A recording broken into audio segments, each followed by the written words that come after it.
Atamın anamı incitməmişəm, elçiliyi xəlvət özüm etmişəm.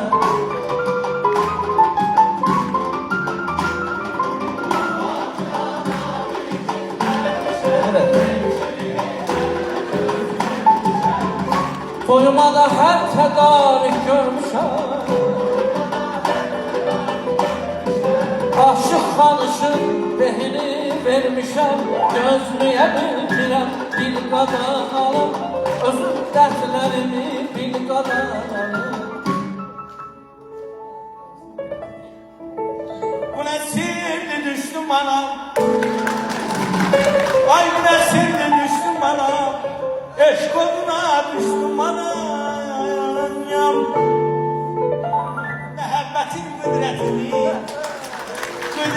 məhəbbətini mən Elə bilməmişdim.